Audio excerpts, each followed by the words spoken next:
Hello, and welcome to another episode of the Storm Chaser Improv Podcast. You are listening to an episode of The Artist's Brain, where we interview and pick the brains of our favorite artists. And today, we have a very exceptional one. Alex McKenna is an actor. She's a freaking badass, and this whole conversation was rad. We talk about dealing with grief. We talk about her experience playing Sadie Adler in Red Dead Redemption 2, and she is so generous with herself, her spirit, and in sharing some of her artistic tips. And I learned a lot talking to her, and I know you will too. So enjoy. You're listening to the Storm Chaser Improv Podcast Show.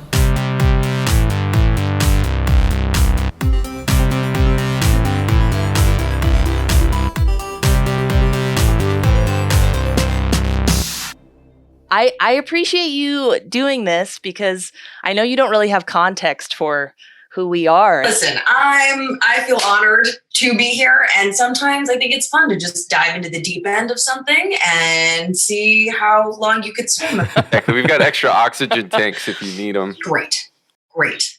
Appreciate that. So this is what we call the Artist Brain series, where we kind of just want to pick the brain of people who are like, you're super talented and we want to steal everything you know. I like it. So we just want to talk to you about your process. To give you a little bit of context, we're all actors and we're an improv team. Where are you guys located? We're Los Angeles based. I'm in Utah right now, but generally Los Angeles. Yeah. What part are you? I'm in Salt Lake. Okay, I was literally just there. My closest best friend cousin lives in Salt Lake. Oh, that's awesome. Yeah. It's great, man. I've just been hiking a bunch during COVID and it's lovely. Yeah, it's beautiful. I was like, the air is amazing. They were like, except for 2 months when there's this like inversion layer and we all think we're going to die. You're in Los Angeles, right? I am. I'm in Silver Lake. Yeah, but if I could go to Salt Lake every month or so to see my cousin and her kids, but also to go to my favorite vintage store, I 100% would.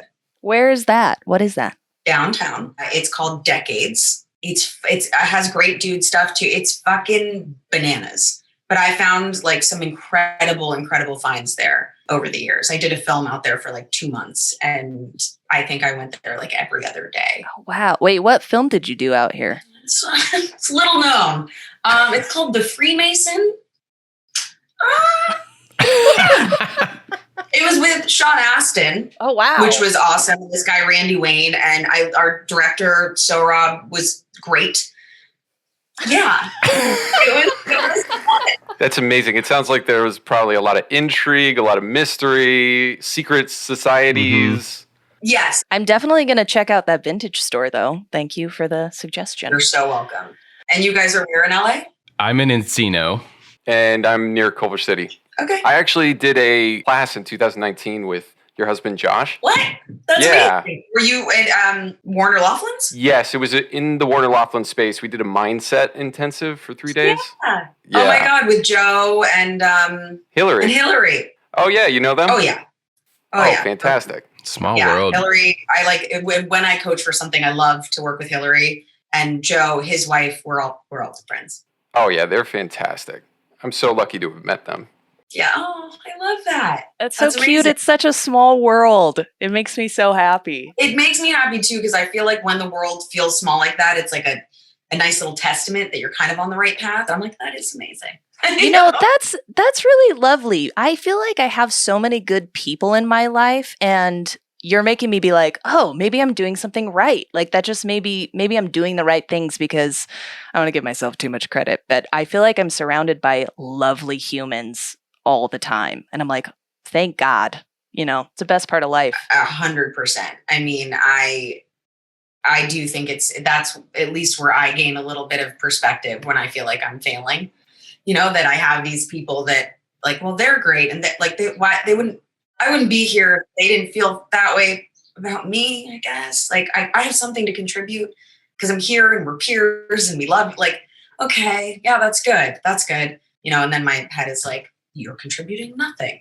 You've done nothing about it. Like, it's just, it goes dark, but I think that's part of the artist, you know? You got to have this dark shadow to have really bright light. Otherwise you wouldn't know the difference. But yeah, I mean, especially with this pandemic and things just kind of stopping. And then I had friends that were like, you know, writing this book and doing this thing. And I was like, I'm just trying to hold my shit together. Dude, I feel like I must tell you that I hadn't played any Red Dead games, but that it got me through this pandemic. Truly, it really did. I love hearing that. I really do. I mean, what a special fucking piece of art that monster of the game is. It's just, have you guys played it as well? I spent like 6 months trying to convince Anatasha to play it, and it took a pandemic to get her to do it. But yeah, I'm very obsessed with that game.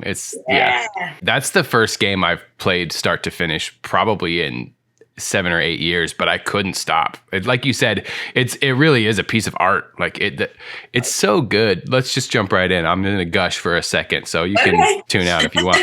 It really is like the most like cinematic and artful and like well produced game, but more than just a game that I've ever interacted with. And the acting is by far the best acting I've ever seen in a video game, yourself included. It was so good.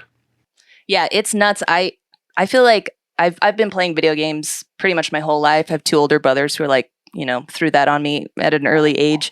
And there's just not that many really great female characters, let alone ones that have that kind of arc. And then to give you credit, it is so well acted. You're incredible in it. And yeah, I mean, we had to fangirl at some point during this, but you're brilliant in it. And it made me like cry and laugh, and you were great. So thanks for sharing your talents. Thank you guys. I mean, of course I'm partial to it. And I, got to be doing like theater in the round in this like bizarre jungle gym soundstage, like the most talented people, like truly every single actor on that, the level of creativity, the professionalism, and just the, I don't know, fervor with which they like threw themselves into a character. And with a video game, unlike, a television show or a film, we don't get a script to prepare. We get however many pages they're having us do that week. We get it a few days before we show up on set. Every day is like, essentially, you get to set 9 a.m. to like 6 p.m. It's like very, very like European that way. I wasn't able to see the whole script. I didn't even know that Sadie Adler had an arc for a year or two. I mean, I did the beginning, chapter 2 in the beginning. And I was like, well, that was cool. That was different. I'm like T-posing and being like, what the and now we do it. Oh, okay. And you're like, it's very technical, but it's not. And, if you're hugging, you're like trying to make sure that the camera that's picking up every micro movement that's in your face isn't like linking to somebody else. And it's like, it's this really, but if we're crying, like we're crying. The reason that Sadie looks like me is because it's literally my face that it's reading. And, I was just trying to do my best and take every scene and be like, okay, what if this was it? Like, how can I make this interesting? And then by like year 3, I think when we were all getting like way more comfortable with one another, and everyone signed this same insane NDA, so you can't talk to anybody else about it. Half my friends were like, "Did you join the CIA? Like you're what? Like you're coming home with bruises? Like you're needing to get like go to the chiropractor and the acupuncturist? Like what are you doing? Yeah, I can't get a hold of you for 12 hours." And I was like, "It's like, please stop asking. It's not that. You aren't in any danger. Just please stop asking. I don't want to get in trouble. I want to keep working with these people." But we would start to share lines at lunchtime or in the morning to be like, can I have more context? What's happening here? Like, and it, little by little, I was able to piece together that like, holy shit, Sadie's dope. Like this is getting better and better. And not everything was done in a linear fashion, like how we shot, but more and more, I started to see that she was a real part of the gang and that she was, yes, in the camp, but in the gang of the camp, and riding with the boys and having these amazing missions and learning more about her backstory. And I mean, the writers were phenomenal to have a character to play that isn't in relation to a man in the sense that she's not somebody's love interest. She's not somebody's sister. She's not somebody's, mom. She's just this like autonomous human who's gone through this horrific tragedy, been completely violated, and then just builds something out of the ashes. And then, spoiler alert, like becomes her own fucking boss, is during that time, like the absolutely coolest character I've ever played to date. 100%.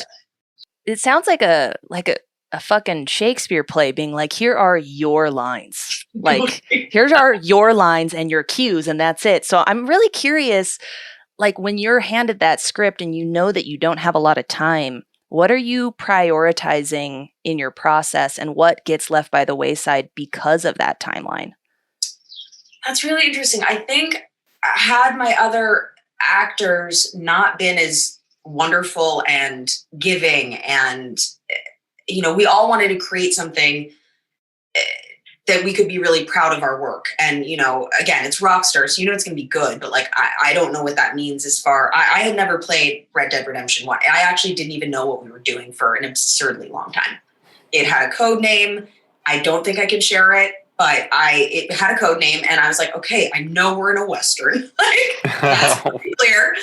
I'm wearing my like high heel boots and everyone else has cowboy boots. I mean, the accents and whatever. I mean, pieced it together pretty quickly. But as far as like knowing that this was a prequel, had no clue. But we would get to set early and we would just be like, hey, do you want to run this? Do you want to work on this? So that we were trying to figure out our intentions and, learning, like, first of all, the lines, because you want to have your physical freedom and you need it. But, I was using like apps on my phone to memorize everything. And then just thinking about interesting, like a lot of it was actually really physical. Now that I'm thinking about it, I'm remembering pacing my apartment in New York. Like, okay. How does she smoke a cigarette? How would she stab somebody in the hand? Like, what's her, what are her levels vocally, honestly? And like, I remember I tried something once where I do this sort of like mouth thing sometimes. And then I would spit and I was like, maybe just ask for forgiveness and not permission. And I remember one time just spitting and everybody loved it. Like, it was awesome, but I like legitimately spit on the floor. And I was like, afterwards, Alex is like, but I'll clean it. I just had to do this. Sorry. I hope it worked. That's bold. Give yourself, I love giving yourself permission like that is great. Oh man, that's taken a lifetime because I'm is it okay? But no, I mean, so long as it's not hurting anybody, messing anything up, offending anybody, we're in a creative space here and everybody's trying to support one another. And like, at that point, I think better to go a little over than under deliver, especially in this kind of game, Yeah, that's one thing about, everyone's performance in that game, but yours especially, is like, I've been using this term from my nephew and it's the worst, but like full send it. Like there are moments in that game where the emotions like added an 11, like it's full, like all in, like nothing's being held back. And if it was, it wouldn't work. So no. And to know that like you're in those moments sort of without context makes it even more impressive. It was hard, but also it forced me to be incredibly present. It's like when I was a kid actor, I wasn't doing the work I'm doing now. You were playing make-believe and you're using every part of your imagination. And that's something that is required when you're doing a video game because, we can sometimes see a rendering of what's happening, but we're in a concrete jungle gym. We are getting on barrels that have saddles on them with poles that look like horses, but they're not, you know what I mean? I have a foam knife. I've got actual weighted guns. So that was real, but like, we're like, okay, where are we? What part of the terrain? What's the weather like? And you're really forced to be at your best in absolute presence. So, that actually makes it fun. You can't do the actory thing where you're like, where am I? Because you just have to be in the moment and pray that they will figure out how you get from one place to another, because some of it's in game and some of it's out of game. And that's, a different thing that happens. And I can't control that part. I can only control, my cutscenes and what's going on with how I am right there in that moment, riding next to Arthur or John, Dude, it's really cool. It reminds me of like the empty space of theater or when we're doing an improv show, because you're like, there's so much more that you don't know. But if you're looking in the eyes of your partner, you're like, but I got you and you got me. So, and that's like, there's such a big amount of trust in that I just love. Yeah. Our director, Rod Edge, was phenomenal. And everybody was phenomenal. Like the writers, and there were times where, we'd be like, does this make sense? Could we? And everybody was working together, whereas I've been on sets and you want to be collaborative, but also like you are not, none of us were the captains of the ship. It's like 2,000 people worked on this game and you are doing everything you can to just elevate it to, obviously where it deserves to be. That's what made it so much fun. And it's very physical and it's emotional and it's everything you want it to be, and like way more intense for one's imagination than like, cool, now we're in the world and let's play. Kudos to everybody at Rockstar for casting everyone that they did, because it made it so much easier. And that is not something you get all the time. And we're all still so close. Like we're on a text chain.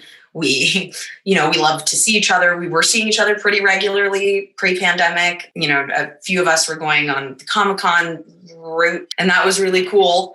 I was very nervous in the beginning because I had the, artist thing. Was like, who the fuck would want to pay to see me?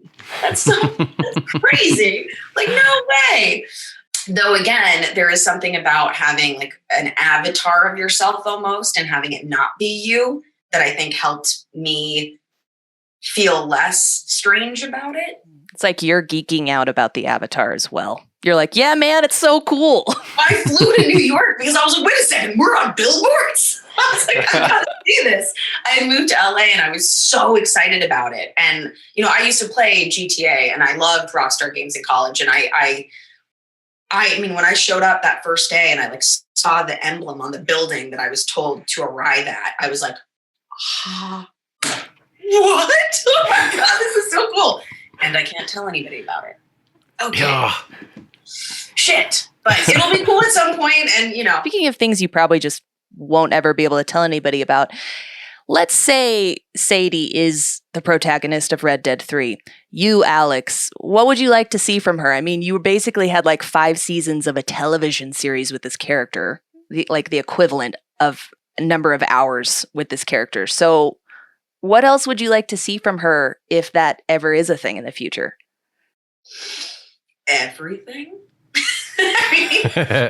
I know that sounds a bit like a cop-out, but, Sadie holds a very dear place in my heart. And I joke that she and I have a lot of similarities. Our wardrobe is like, it's kind of bonkers. We have a lot of the same clothes. We are very loyal. We are very passionate about the things we believe in. We do all the things, like I got my garden. I will haul stuff. I built stuff. Like, I ride. I actually love to shoot guns. Like there was like some real, would I have the same revenge plight? I don't know. Couldn't say, but I can empathize very deeply with that feeling, at least. I would want to travel with her. I would want to maybe see different terrain and just be a boss bitch. Get my expand a business. I don't know. I get asked that question a lot and I say the same answer always. It would be a dream to play her some more. So, and I loved working for Rockstar. So were they to call again, I would say yes. Who do we need to write a letter to? What sort of, we need to get a petition going? This needs to happen. I would love it. I would love it so much. Did you, when you got into this, did you know that it was going to be a 5-year process? Or were you thinking like 1 month? Had no idea. When I auditioned for it, I didn't even know it was a video game. I just assumed it was like an Apple something because I got there. They were like, your sides will be there. It's like, okay. It was through not like the way that my agency worked, it would be like, there's the feature people, the TV people, the this people. And, then there's the commercial department and the voiceover department. And there was like sometimes some crossover. So I didn't really know what I was going into. I assumed it was a commercial. I was just like, okay. And then I got these sides and they said, how much time do you need with them? And it's in a Southern accent. I was like, okay. So I walk in, it's just an empty room and a camera. And I was like, this is okay. They're like, just do your best. So at that point, it's actually very freeing and you have a lot of permission to just have fun because there aren't the stakes of like, did I prepare it properly? You're just like, why not just leave it there on the table? And then it's very easy to be like, cool, I did my, okay, bye. I don't know what that was. And I had a call back and then I got the call to report to this place. And I don't think I knew it was for Rockstar until I saw that emblem on the building and was like, oh, cool. And had a full, facial scan and the things that they do, the ROMs. And I showed up to set, had no idea. I was like, cool, I get to play a character. This seems like such an iconic, New York actor experience for me to have, even though I know that they film in LA too, but it just felt, you get on this van and you get shipped out to somewhere that you don't know. And then, you're back like. That sounds terrifying. It's an unmarked van. Some people grab you. They put a bag over your head. Next thing you know, you wake up 3 days later and you're in a video game. I'm curious because I imagine this is the opposite experience because like Rockstar going in, knowing nothing. And then instead, when you're like producing your own short, everything and you're like so much more in charge. We watched your short and I loved it so much. I have to tell you, I was so impressed. I've been watching like a lot of shorts and film festivals and stuff. And I just felt like the quality and the amount of like feelings I was feeling. I was like, this short's great. So I'm curious what your experience was being a producer and also working with your husband and if you'd worked with him before and what that was like. Well, okay. So he had written 1, 2, 3, You Please, I guess a year or two before. I'm terrible with chronology, but I think that's correct. He originally was going to, because he's Canadian, was going to get, like a lot of funding because the Canadian government actually gives artists money sometimes, unlike here in the States. And, he had this whole plan and it, for whatever reason, didn't happen. And we were both living in New York at that point, and he kind of looked at me and he's like, why don't we do this? I was like, okay, what do we need to do? Because if I'm in it, then you can't get your Canadian, I'm American. He's like, right. So we'll raise money. And I was like, oh, okay. Okay, absolutely. Like, can I produce in the sense, do I feel confident of figuring out the best people and pulling that together? Totally. Raising money is something that's very, very difficult. And you have to really believe in what you're doing because you are literally asking your friends and family to give you money. And that makes a lot of people uncomfortable, myself included. But I really believed in this project because, my husband had suffered from OCD. I have my own version of OCD. I think all have this self-doubt and these voices in our heads that we're constantly trying to manage, turning down the volume to, turning up things that help you in your life and not getting stuck. So it was like, what would be a day in the life of somebody with extreme OCD? And Josh, a lot of the experiences came from Josh's own. And then the creative part of producing was my favorite part. It was like, I had this hit. I was like, she needs to have blue hair. I don't know why. She's just that. I actually think it's representative. And then it was really, really fun to put it all together.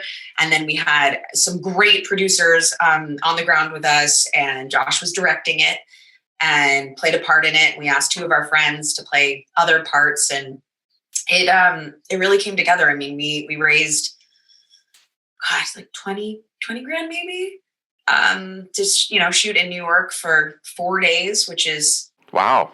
That's impressive. Thanks. We felt strongly that everyone should, get paid, and we put up some funds for it. And it was just something we really believed in, and I was excited to play somebody with that kind of vulnerability and to try to honor, to not have it be a caricature of somebody who's going through something. Because when you are going through something, you're not playing the thing you're going through. You're literally just trying to survive and stay above it, get through it, not let anyone see what you're dealing with. And at that time, my mother had just passed away.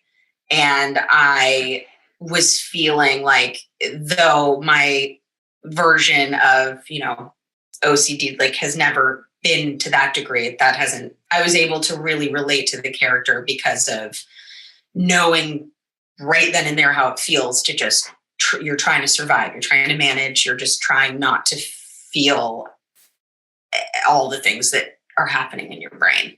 So yeah, it was a special, thank you for watching it. It was a really special experience, you know, and then you learn things, you're like, okay, we should have actually budgeted more time for this thing, or maybe that lighting package would have been better, or, you know, the lenses over here. But I think everything's a constant learning experience. And I found that every set that I'm on, even if I'm not producing or have any other role in it, but being an actor, everyone's just trying to figure it out, and nobody really knows what they're doing 100%. It's always new, and then you're always like, I don't know what the fuck's gonna happen. I think that's why we do it. You know, like while I envy somebody who goes into an office and has security, Yes. a routine. Paisha's really envying it. You're like, oh yes, I'm in. I mean, sometimes I look at an office building and I'm like, it just must be so nice to have like a super modern office building to walk into, and just a routine that's reliable, you know? Like a constant paycheck, Oh, you know, health insurance, Oh, give my me a God. break. gratuity. No. It's amazing how your priorities shift as you get older. Like we joke that there are things where it's, you know, do I love this thing? Do I need to do it? No. Do I really want my health insurance? Absolutely. So we're going to do it. You know, when you're younger, it's like a passion, and the job aspect of it doesn't come into play. I didn't even consider that even when I was working in a bar 5 nights a week and auditioning and doing that. But, you know, it was like, no, this is my life as an artist. And then you get into your like mid-30s and you're like, okay, how do I make a sustainable living out of this? Yeah, so that I don't have to hustle the 92 things. Like I'll still hustle like 46 things, but 92 is too much, you know? it's like the older I get, the more aware of my mortality I get. And then there's certain things that I'm like, I really don't want to live without health insurance. I don't want to be in that world. But it's like when I was younger, I was willing to sacrifice that. And currently I still am, but I question it a lot. Fair enough. Well, that's progress, you know? Yeah. Yeah, it's a trip. I feel like, oh, sorry, go ahead. No, I've been doing it since I was 5. So I think there were things that I just took for granted with, like, you know, yes, there are times where you don't work, but if you're consistently working, there's this little thing that's like, okay, this dry spell won't last. And then you're like, well, will it? Yeah.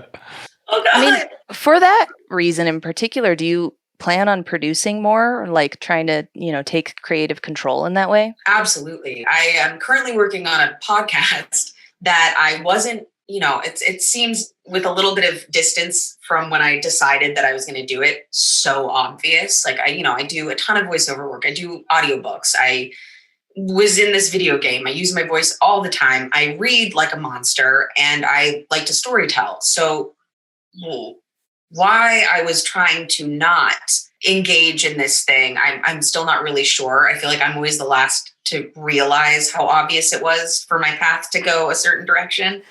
But, you know, as I mentioned, my mom had just passed away, and my dad had passed away a few years before that. And I'm an only child, but there are 2 elder stepsisters. But for the most part, it's, you know, been on me.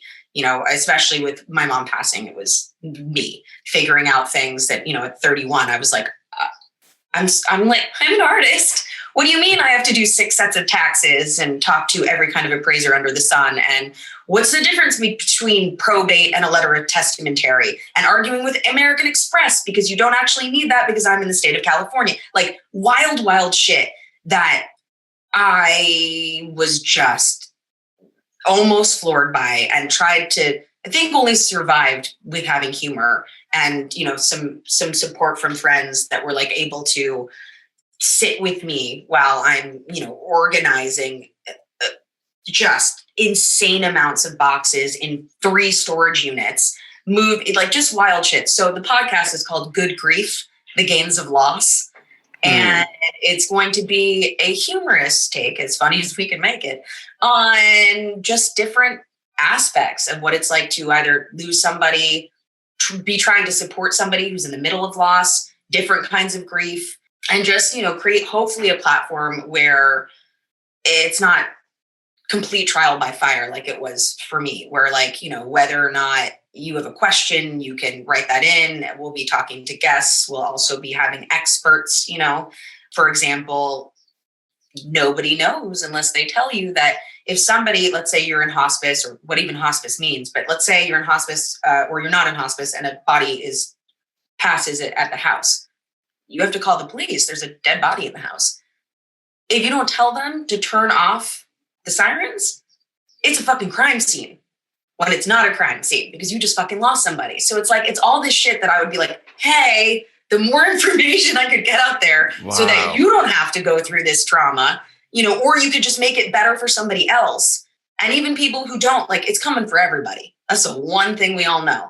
And we're all going to lose somebody. So like, to kind of take the stigma off of it, to let it be not as morbid and just, it's like a dirty word. It's like saying the word cancer. Like people want to like, let's not talk about it, when somebody dies, or it's like, you're good, right? You're okay. Like just have it be a little bit more in a space where it can be funny. You're allowed to laugh. You're allowed to cry at the same time you're laughing. You're allowed to be fucking mad, like all of these things that it took me a minute to figure out. And had I not had those two things happen, and since then have lost both my grandparents, and, it's like, I found myself being the person that people called a little bit to be like, well, how do I plan a funeral? Well, how do I do this? And I'm like, oh shit, I'm that person, huh? And in the best way, but like, okay, universe, cool. It's been all of these, obviously.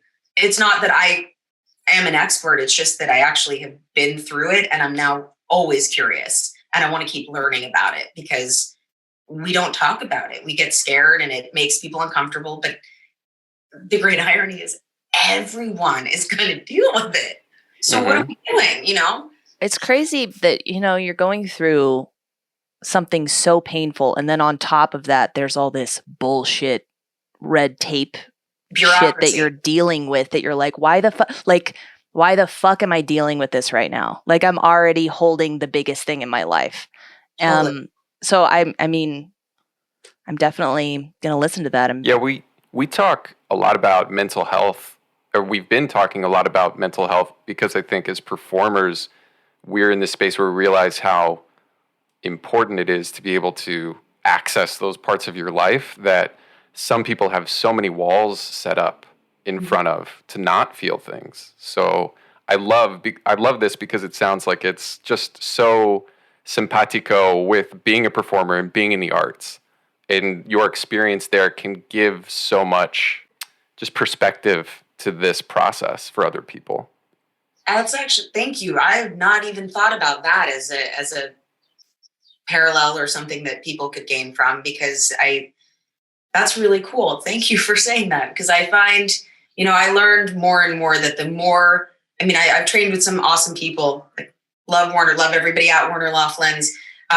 Larry Moss, who was basically my mentor since I was 21, would say things like, to be the best actor, to play the worst villain, to go to the places you have to go, you have to be a supremely healthy individual. And in order to do that, he's like, I don't care where you've come from, what you're doing, how good things are, go to therapy. You're taking a class in yourself. And actors have two issues. They either have emotional blockages or technical problems. Typically, it's a combination thereof. How you think that you're going to play another character if you don't know what your shit is beyond me. He's like, I've never seen it work. So you need to know what your triggers are, what your stuff is. And you need to also be able to clear that. And I know that a lot of the time as actors, we hold on to our pain in a way that we're like, if we don't cherish it, then it's not going to work for this thing, or I'm not going to be able to cry, or I'm not going to be as volatile. And I swear to you, doing the work and being the therapy and, and everything, like I used to be really timid, honestly, like physically. And I just, I didn't want to take up too much space. And I had been on television as a kid and I had done theater, but I didn't I didn't know by the time I got like 22, 23, how to like be comfortable in my own skin. And he was like, cool, I need you to go take dance class. I need you to go take pole class. I need you to sing. And I was like, I don't sing. He's like, cool, I'm going to give you Lieutenant of Inishmore and you're going to sing. I was like, I hysterically cried for 2 weeks. Like I had all these blockages that, you know, it's like, why are we restricting ourselves and why are we afraid to like turn on a flashlight inside? And I think it's because we have gotten so used to coping. And for so many of us, like that's been how we survived. So part of that is like thanking the person who kept you safe, but knowing that if you do have a community and you do have friends and you do have support, and if you do, and support meaning, you know, a therapist, doctor, whatever it is, that like you are going to be okay to feel the things. And part of our superpower, I think, as actors and creators and artists is that we can sit in the feeling for longer than people who don't do what we do. We can discuss it. We can examine it because it is painful and it is scary. And the more specific and honest and authentic you can be about these scary, ugly, dark, hard parts, the more permission and light that gives to everybody else to feel, to go there, to just start, you know, being more open and having, frankly, more empathy, because I do think the world would be a much better place if we could just have a lot more empathy and see how we're similar and not divided by our differences or whatnot.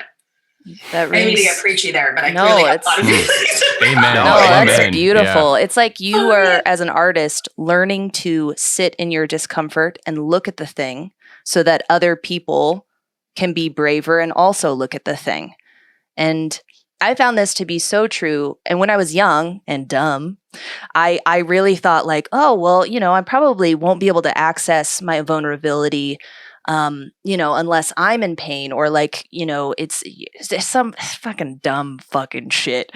Yeah. But I actually found that if my mental health was bad and I was in a lot of pain in my life and I couldn't look at it, it would block me up and I wouldn't be able to access my emotions because I don't know, some part of my survival mechanism was like, if you touch that, it will bowl you over. Totally. And you know, the healthier I find myself, the easier it is to just like open up the heart and be like, it's okay to jump. You're safe. You're safe. You're safe. Totally.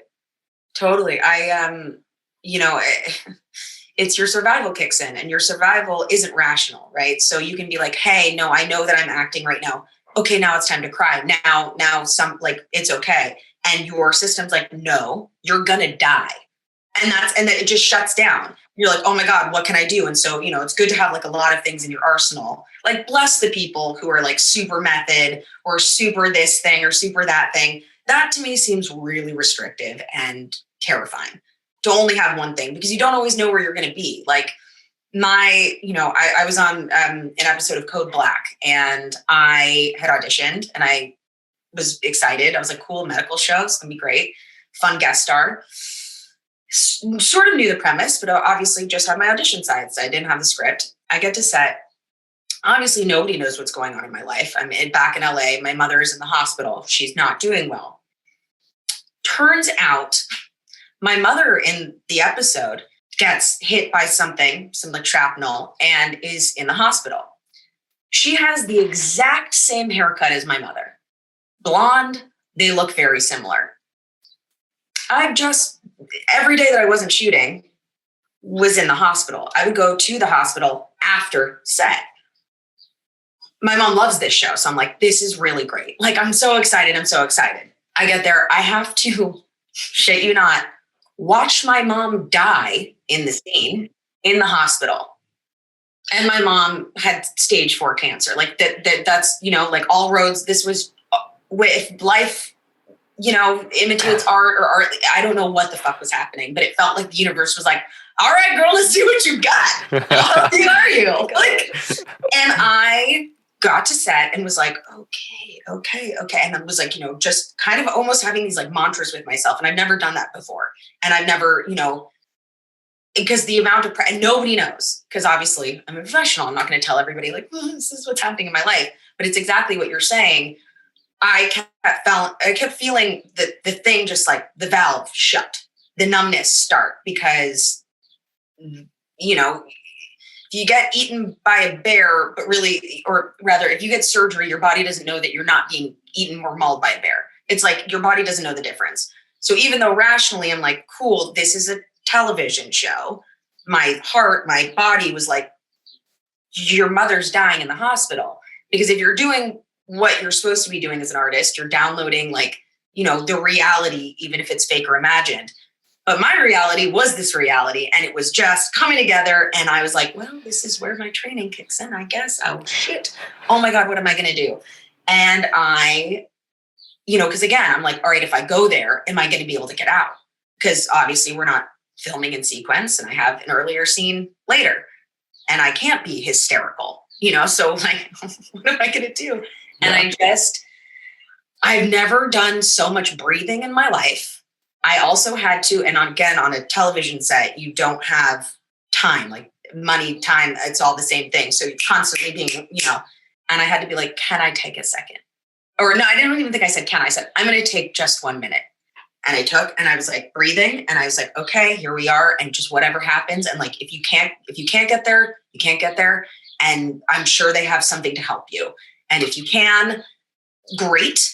You're safe, and you can ask for a couple minutes to recover. Like, you know, if it was so gnarly. It was so gnarly. Wow. But I think it came across. I can't watch the episode. I watched it one time and was like hysterical, because I like was like, oh no, this is too much. But yeah, I think had I not been in therapy, had I not had the training and the, you know, honestly, like breath work and everything else to make me feel safe and to make me feel like I knew how to support whatever was about to come up, and ways to get out of it, then I can't imagine. I can't imagine what would have happened. Because again, that was another thing. I had always been careful, and like my big thing was being terrified about not having emotions. And now I'm like, just like a open faucet, but I can turn it off now. But when I started in therapy, and I started going to class, and I started working on other projects and seeing the things that actually affected my heart, I didn't have that, like, you know, I don't have a mastery yet, but I didn't have the same ability and control that I do now. And you can only get that through doing it. You know, you would never say to an Olympiad, oh yeah, you just did it, right? Like, it takes practice. With athletes, you even if you're a, you know, basketball player, maybe you are taking a ballet class, you're doing Pilates, you're doing this, you're taking everything to get your tool and instrument as tuned to what it needs to do to perform. And it's not going to be the same in every game. And that's sort of how I feel with acting, especially. Like, every character is not the same. Some stay with you longer. You got to know how to clear that shit out, you know, because again, you're feeling real feelings, even though it's a make-believe circumstance, and your body doesn't know the difference. Besides therapy, do you have any practical ways to tell people, like, to practice turning that faucet on and off, or anything that helped you have like those moments where you're like, oh, I'm better at this now? Yeah, I think if you get interested instead of judgmental about the things in you that affect you, and that can be like what brings you great joy, what hurts when you press on it, like a bruise, what you absolutely get super black and white about. Because I think black and white is really brutal for anybody who wants to be an artist, because it's a sort of adolescent way of thinking. You know, things are not black and white, man. There are shades of gray, and then there's a whole color spectrum, and everything is nuanced and difficult and, you know, gorgeous and exquisite and brutal. And it can be all of those things at one time. So I think getting really curious and open with yourself about what you like about yourself, what you don't.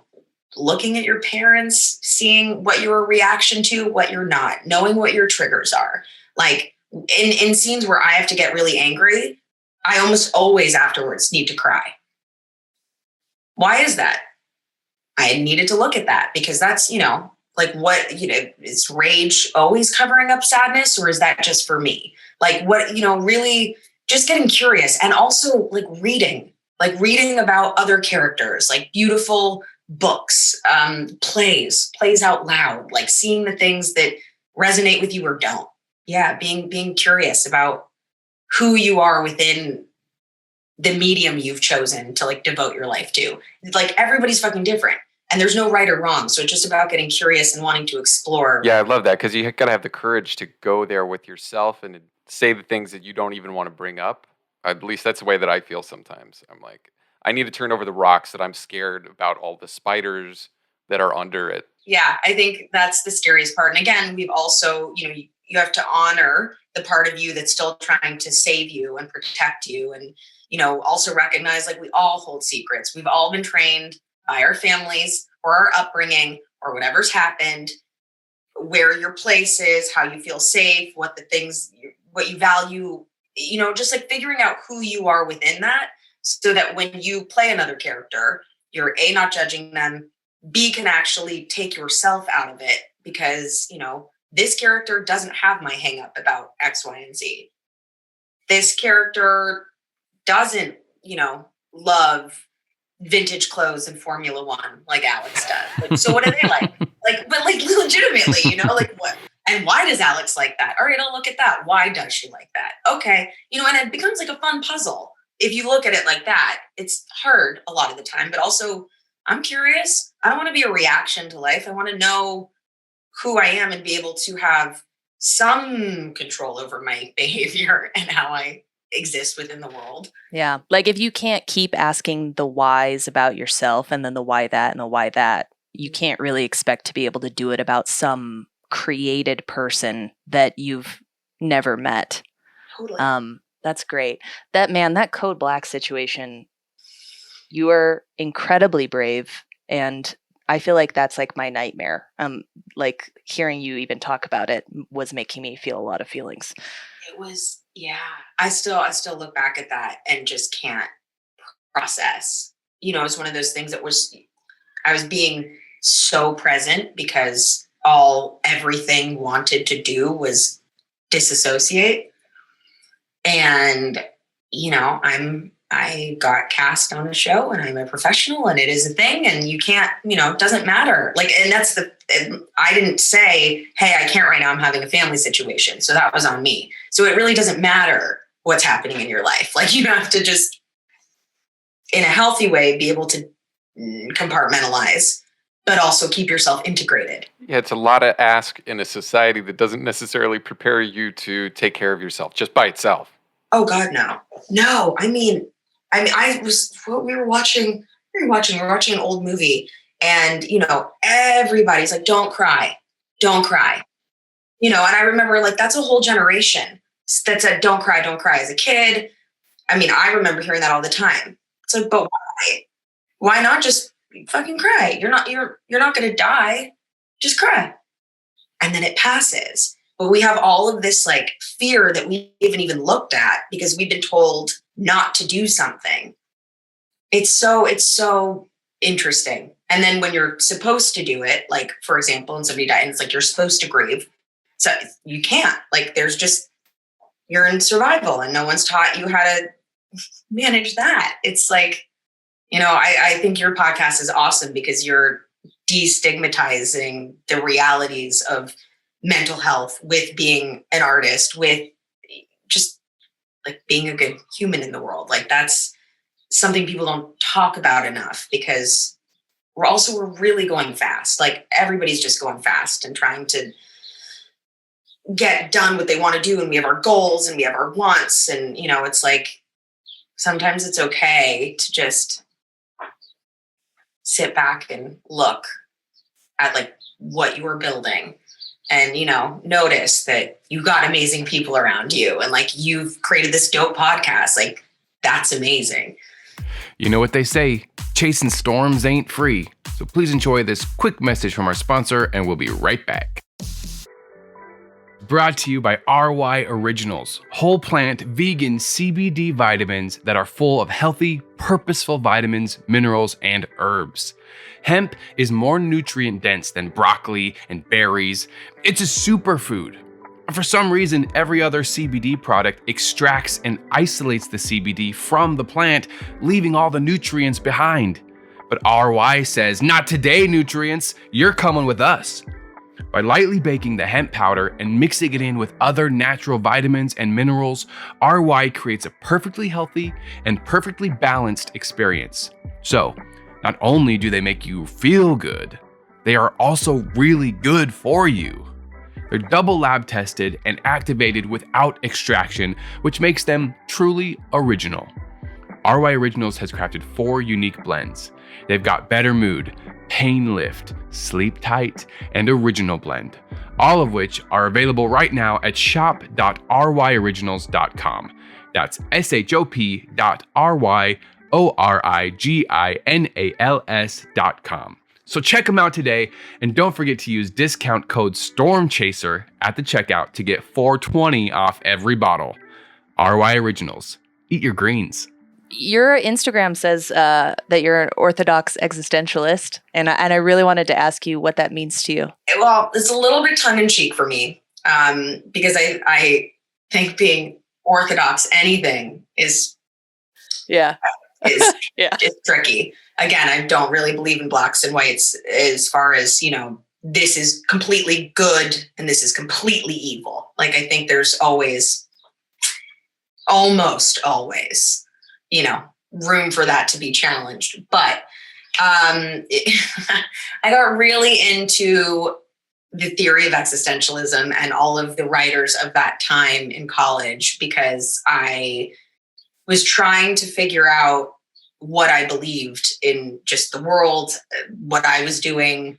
And so this idea of like creating your own meaning, of having your own ability to control the way you existed within the world and how you reacted to a situation. Like, we can't control shit, but we can with how we respond and what we want to contribute and how we make the best of every situation. So Orthodox as an existentialist is like, I feel very strongly and very Orthodox about we figure it out as we go along. We make it up. You might say you improvise. You're off the team. I'm going to go. I'm going to log off. You're off, I'm gonna off leave. the podcast. I'm gonna log off. Yeah. Get out of here. Good one. Don't encourage. And that is your reality. Yeah. Hey. Can I ask a tangential question? Please. What the hell is the deal with F1? I don't get it. I don't even know if we have the time. Yes, tell us like 3 to 5 reasons why you love F1. Okay. I absolutely can. Well, okay. So it is, I'm going to try to, all right. It is a sport that takes so much concentration, so much training, so much skill, and yet so much being in tune with a machine that can kill you, does kill you, has often killed many. It's like the contradictions of the sport blow my mind. And the fact, so I grew up being a horseback rider. I would train horses for the girls that would show them. I didn't do the showing. But there's something about working with a live animal that's 2 tons that you have to have skill and training and everything, but you have to just be like aligned with them. You have to be incredibly present. It taught me presence. It taught me how to meld together so many different things. And it's like the training, it seems technical, and then the just being in tune. And I see that with Formula One. They're going 220, 240 miles an hour. Formula One, unlike NASCAR, go on tracks. So they're going through cities. We're not watching somebody go in a circle. That to me is interesting. So for example, this weekend is Monaco. And Monaco is one of the hardest tracks because it is on narrow streets. It, you know, think about when you're driving a car. Sometimes going into a tunnel, I'm like, whoa, God, that was dark. You know, I'm in a car going like 45, you know, like, okay. But they also have these just machines that are marvels of human ingenuity. And it is so technical and so amazing. But if the driver isn't driving with the car, and we're talking like, depending on how hot it is outside, what the weather conditions are like, how the actual terrain is. Well, these are long races too, right? Like, 2 hours. Like you've got to be locked in for hours. It's yeah. And aren't there only like 15 drivers in the entire world? 20 drivers. So like these guys are like the elite. To be an F1 driver, it like in the NBA, there's what, like 300 players or something like that. So F1 is like, if you want to be an F1 driver, you are the very best at what you do. And you started when you're really young. This is something that I've learned since becoming like a super fan. Again, this has given me so much insight into people who get crazy about sports, because I was always like I'm just not competitive in that regard, you know. I'm like, cool, it's fun. I love a sporting event. I love me some basketball, love hockey, dope. But I couldn't tell you the starting lineup. I couldn't tell you what was. I don't know the stats. And my best friend and I just deep dived. Like, I was buying books. Like, I've started learning about the different tires, like what compounds they're using, so that like what temperature you need to be at. What? You're a fucking nerd. Oh, God, I'm a nerd. Oh, yeah. I mean, in school, my favorite subject was neurochemistry. Like, I like science. I like things that are just like, I don't know. For some reason, F1 lights me up.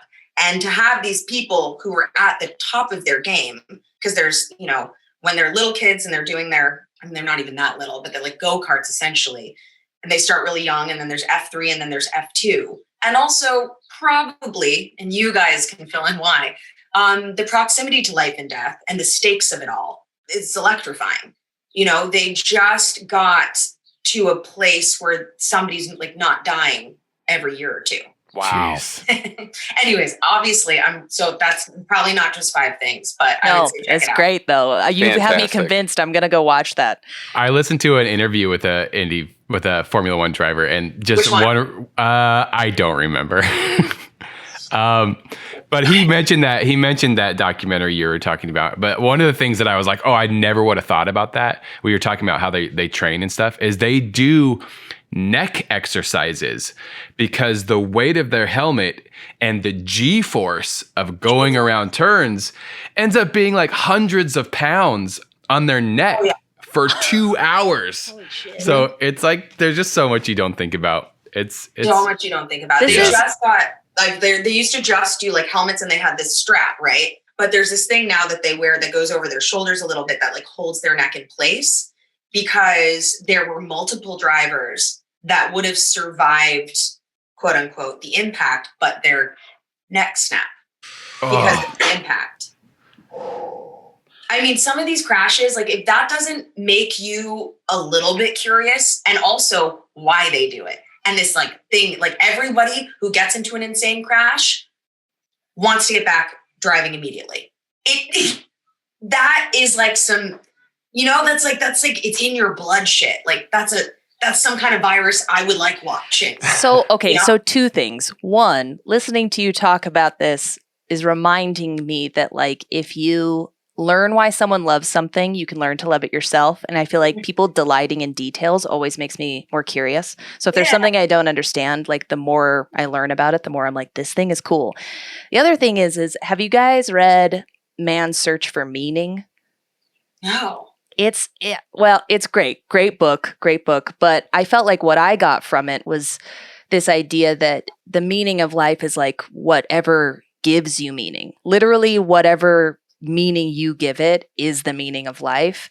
And I find that when people are like really into these crafts, sports, whatever it is, and they reach that place that they have to be so present to do it the way that they want, whether it's somebody who's like a blacksmith or a driver or an actor, that there's something about that that's like very close to, I don't know, the meaning of life, or very close to like what people get from, I think, religion and stuff like that. And it's cool to hear that they love it so much that they're like, nope, this is why I live. So I'm just gonna, even if I die, this is why I live. It's orthodox existentialism. Boom. Full circle. But it is exciting. And now I'm like, oh, that's why people love sports, like on that level. Like we've been waking up at, 5:30 to watch them do their qualifiers at 6 a.m. on Saturday, and then watch the race for 2 hours on Sunday. Like that's where it's, I'm now like learning about the tracks because I'm curious, and I'm learning like what like being on pole means, what being that, like there's all, and every year they change something up, which is also really confusing. There's some rule, or you're not allowed to use this technology, or you're not allowed to use that technology, because they're not trying to equalize everything exactly, but they're very clearly, like Mercedes is just hard to beat. Lewis Hamilton is just 10 out of 10, one of the most epic drivers of all time ever. And it's wild. It's wild. Wow. You mentioned studying neuroscience and being really interested in that. And that's a specific type of brain that enjoys that and learns to love that. How does that fit in or affect your process as an artist? Do you see those as things that work together and inform each other? I do, because when I went to college, I left a television show to, go pursue other things. I had other interests, and I think everyone just assumed that I was going to be a theater major. And at the time, I had done theater, but I didn't know who Chekhov was. I liked watching theater, but I didn't appreciate it as a craft. Like craft to me was macaroni and cheese. I went to college at 17. I didn't train with anybody then. So when I got to college, I had always loved chemistry, like other parts of science, totally. Math was not my thing, but for whatever reason in chemistry, I could understand it. Like math as units of energy or units of like that somehow made sense to my brain. So I get to college and I see neurochemistry is offered for a freshman. And I'm like, okay, I want to take that. I want to take psychology. And then I want to take my English courses and, Spanish. Great. And I excelled in neurochemistry. And by the time I graduated, because I was supremely influenced by Oliver Sacks coming to speak at my school, who is an incredible author. And if you don't know him, he passed away years ago now, but he showed up in this shirt that said Heavy Metal Rules, which is hilarious given that he was a neuroscientist. And like, I just thought that was so peachy. And he, did the actual research for this film called Awakenings and wrote the book that the movie was based on. And so all of a sudden, like a light bulb went on that I loved acting. I loved storytelling. Holy shit, maybe I could combine the things I'm interested in and make them a part of the art that I love so much. Because I think beforehand I had it really bifurcated in my mind. Like I'm an actress or I'm a scholar.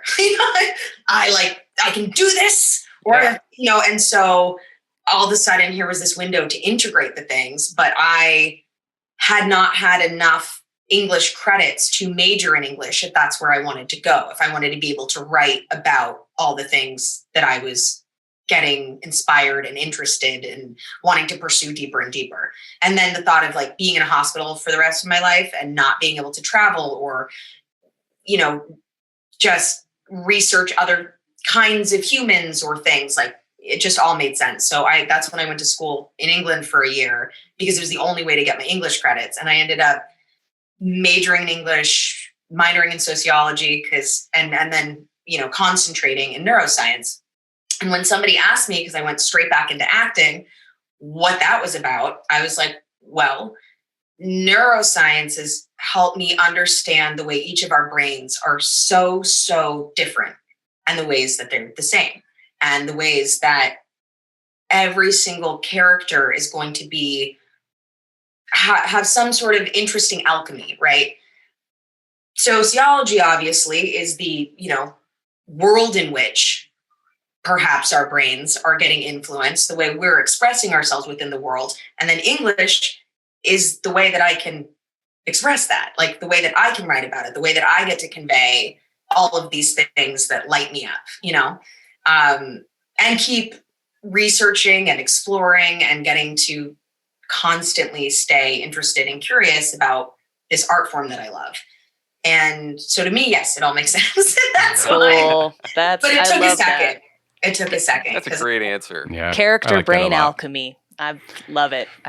Have you been writing much lately? I have 2 shows that we're pitching. One in particular that I'm praying gets out there that would be so much fun. And then now working on the podcast, and there are some other projects like I have in the works. But I think, if I'm going to be completely honest, the pandemic was really hard for me. I got depressed. And when I get depressed, I find it is almost impossible to be creative. And I was basically just doing audiobooks from the closet in my office, one after another, which I was so grateful for the work and to be able, to read and to tell stories. However, it made me incredibly sedentary, because you got to read to prep and then you read to do it. I was scared to go outside. This is like, height of pandemic misinformation and terror. And I didn't realize like how active of a human I am. Like, so much of my mental health is actually related to, and it's not even like I need to go work out hardcore or like, do Soul Cycle or whatever. Like, it's bike ride and do jumping jacks and, I wasn't taking walks. I wasn't getting out. Like, it really started to mess with my head. And so I think in the last like few months, especially, I'm getting back into like a little bit of a routine, and it's taking my brain like a little longer to catch up, but I'm like almost there now. I feel the same way. Like, yeah, very relatable. Now that I'm vaccinated, I feel like I'm finally, my anxiety started to lift a little, but really I'm just now seeing how many things in my life I need to bounce back from, or I feel like I've kind of dug myself in not even that I dug myself in a hole, but just that I feel like I am in one. and now I'm like, I think I'm mentally ready to crawl out of this hole. Oh, that's nice and also scary. Absolutely. I mean, I feel it's easy to underestimate just how much anxiety can just blanket everything you're doing and make everything harder, and how linked anxiety is to depression. We were all scared. People were and are dying still. I know people that got horrifically ill and were had to be intubated. And I know people that got it and wouldn't have known if they weren't getting tested regularly. It was across the gambit. And it's like, they don't know where they got it. They were being just as careful as I was. That's terrifying. There's no way that's not going to affect us. And again, grief isn't just about like losing a human or somebody dying, or like we were experiencing a collective grief. We couldn't go about our lives anymore. We couldn't connect with one another. We couldn't fucking hug each other. Like, the amount that physical touch, or just, like I cried the first time I got to hug my best friend. Cried hysterically. It was a big fucking deal. And I'm sure our grandkids like way down the road are gonna be like, why is grandma still washing her groceries like that? They're like, well, it's just because of the pandemic of 2020. Like, why is she always wiping her hands? Yeah, we've been messed with now, Yeah. If you could like shoot out a text to anybody who's experiencing grief, whether it's from the pandemic or losing a loved one, do you have any advice or words to put out there in the universe? There's not a right way to do it, so you're not doing it wrong. I'm sorry. It sucks. But the best takeaway I've gotten is how to ask for help. So don't be afraid to. I love that. It's one of the hardest things to learn. And I still hate it. I still hate it. I still don't want to be like, I'm having a hard day. Being vulnerable, because when you're in grief, you don't even know what you want. So they think that's a common misconception where people are like, what can I get you? What can I do for you? And they really are trying to be helpful. And for the person who's in grief, you're like, I can't. Yeah. I don't mean to make this about me, but on that note, my wife was diagnosed with breast cancer last year. And so often we get, let us know if you need anything. And it's always like, well, thank you, but I'm not capable of knowing if I need anything. Like, I don't even know how to answer that. And I'm certainly don't have the mental capacity or the energy to reach out to you. Oh, God, no. It's a tough skill. But on the flip side, now that we've been going this through a year pretty publicly, we decided to like share it with the world. I've had people now reach out to me, even just like strangers on Twitter and stuff, who have since gotten family members diagnosed. And when people reach out to me for help, I love to help. Right. So also I think knowing that when you ask for help, you're not burdening anyone. Most people are grateful for the opportunity to serve you.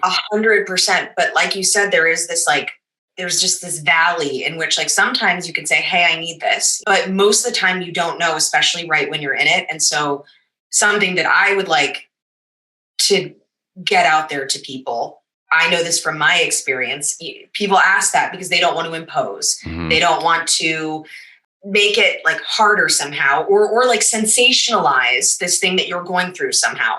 Yeah. I remember feeling this way when one of my closest friends' mom got brain cancer. And they needed this, and I was like, okay, I can do this. And then I would kind of leave because I didn't want to impose. I didn't want it to seem like and again, sensationalistic, to be close in proximity to this tragedy that I didn't know, I had never experienced. I didn't know how to relate to it. And then when my dad got sick, just a few years later, I called her hysterical and was like, I'm so sorry. I wasn't there for you. And she was like, what are you talking about? And I was like, I just learned you just show up. Mm-hmm. You just show up. And as the person who doesn't know what they're doing, like nobody does, but you just show up. And guess what? You give that person space to say, hey, if you want me to leave, I absolutely will. There's nothing that I'm not going to be upset. I'm not, you don't need to emotionally take care of me, but you just show up. You show up to sit there. You show up with food. You show up with fucking toilet paper. You just show up, even a little bit. You fucking write a text knowing that they may never text you back saying, I'm thinking of you. That's all you can do because the person doesn't, like, we don't have words when we're in it.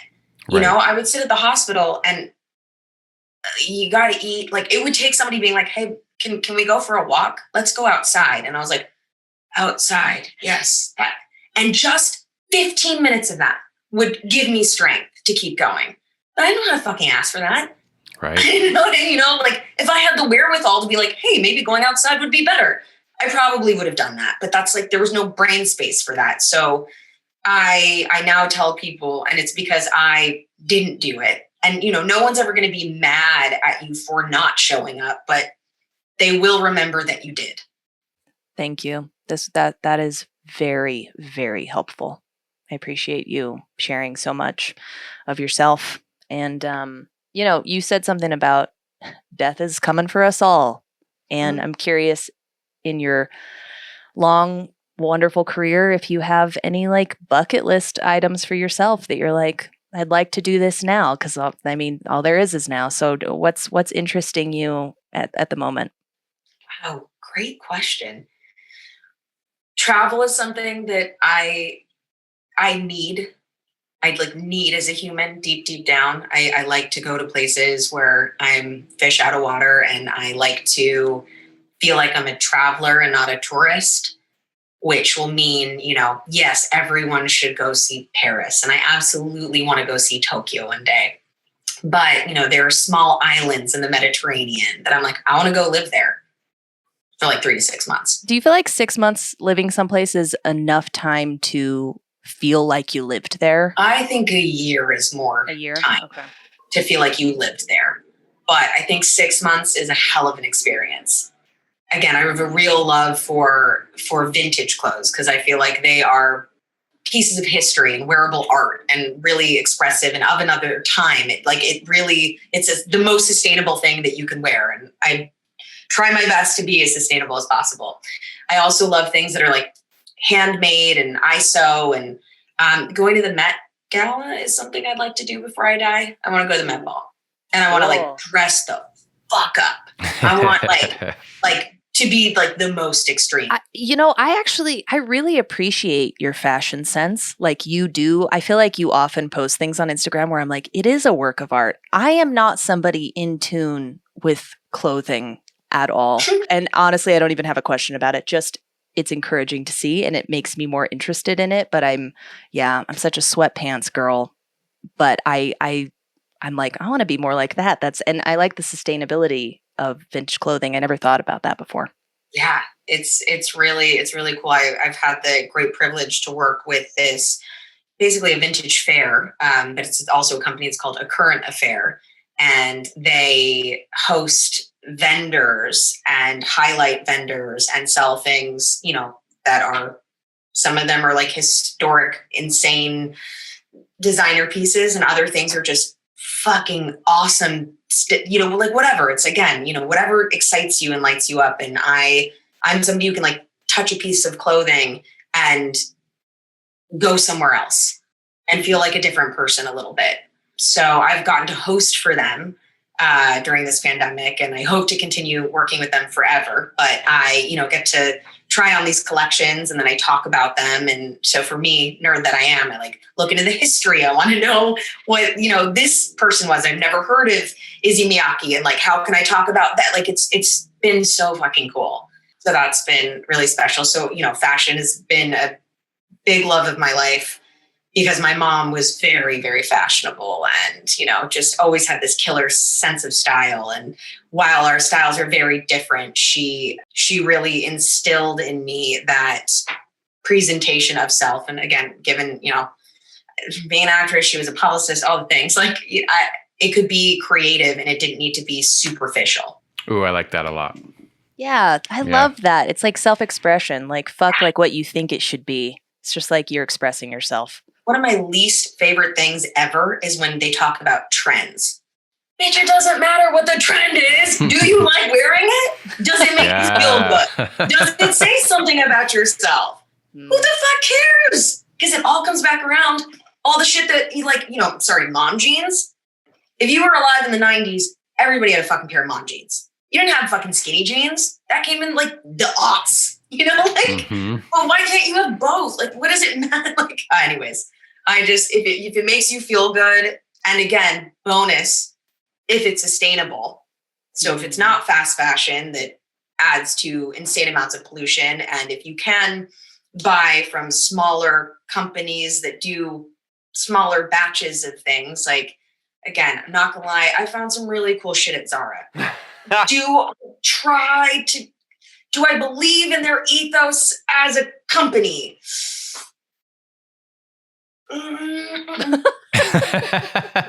Pish's whole wardrobe is Zara. Alex, it's good to hear that you're a fan of fast fashion. But I like digging into these things, because I think as someone who is, as people living in a environment and a profession in which people can become obsessive, it's good to remember that like we are full human beings who have full human lives, and to be interested in life and to have other hobbies and other interests and be a full human is to be a more complete artist. So I have one more thing, but I want to be respectful of your time. Oh no, I'm having a blast. So whatever. So great. Like, okay. Honestly, So I'm curious. Looking at your IMDb is like, you've done a lot of fucking shit. So do you have like any, I don't know how to ask this, whether it's writing for yourself or from a play or something that doesn't exist yet. Do you have any dream roles or things you'd like to do on set or on stage that you haven't done yet? Okay, I don't know that we have time for that. Yes. Yes. I think it is a very common characteristic of artists that you even saying you've done so much shit. In my mind, I'm like, what have I done? Like, it doesn't, I'm constantly concerned that I haven't done the things I want to do, and that I haven't contributed enough, and that I want to play these characters that people can see themselves in, that turn on a light bulb in their own lives about something that they weren't ignoring, or give them more compassion for themselves, or honestly, make them excited or interested in a subject that they never would have given any time to. I love comedy. Like, I think there is such healing power in making people fucking laugh. Yeah. Because Absolutely. if you can make people laugh, you can give permission to people to cry. Dude, I was just thinking about being a comedian is so hard because it's not just express yourself. It's not just play the thing. It's make a noise come out of me. Make this specific noise that I don't know why I make it and it's unexplainable. Make this noise yeah, it's involuntary. Make that noise come out of me. And I'm like, it's fucking insane. You know, when you get a laugh on stage, you feel like a fucking magician. Yeah. I watched Bear With Us, and I have to say, that's a great character for you. So different from the short, so different from Red Dead and other things that I'd seen you do. Had like those like Luna Lovegood vibes a little bit. And I was like, and I thought it was like the best part of the movie. So thank you. Yeah, it was a lot of fun, and I was grateful to play that part because I don't do ditzy. Like, that hasn't been my jam. It's not how I get cast. It's not like what my voice lends itself to. You know, I'm just excited to play this like open-hearted, simple, sweet human who's got a little bit of edge, but like it was really fun. And to do a weird like horror film comedy in black and white was also like tiny indie with a micro budget. And just like, you know, working with Cheyenne Jackson, like our sex scene is still something I will never forget. It was definitely my favorite sex scene. Because there's nothing like working with a gorgeous gay man to make you feel comfortable in a sex scene. Like, no one's ever been like, okay, hold on, where should I put my hand? And I'm like, well, I guess right here where I don't like where that looks. He's like, great. I was like, okay. And then we were doing like the most hilarious creative stuff. I was like, how far can we take this? So I'm pretty sure we just go as far as we want. I was doing like a wheelbarrow situation. Like, I was, you know, like we were just trying to basically get everyone on set to die laughing, you know, so that they'd have to like basically cut because it was too funny. So yeah, that was a blast. That was a highlight from that. So good. Can we end on silly sex scene? We can end on silly sex scene. Yeah, I think right? wheelbarrow move is a great button. Yeah. Well, everyone's like, Alex, where is your career going? Listen, as far as I'm concerned, Alex, I mean, you should have your own TV show. Like you're so good. Like you're just so good that I've got no doubt it's coming for you. You know what I mean? Like dude, I'm jealous of your truth. Everything that I watched this week, I was like, there's not ever a moment where there's not life behind your eyes. Like you're in. And I was like, that is something that even with really talented or charismatic actors, there's usually moments of that I'm like, they're out, man. But you're so in it. Yeah, you're great. I can't wait to see where your career goes. And we'd love to work with you sometime. Hopefully, fingers crossed. Dream, absolutely. I'm just putting it out there in the universe for the universe to hear that I'm like, I'm gonna write something for you. It's gonna be fucking dope.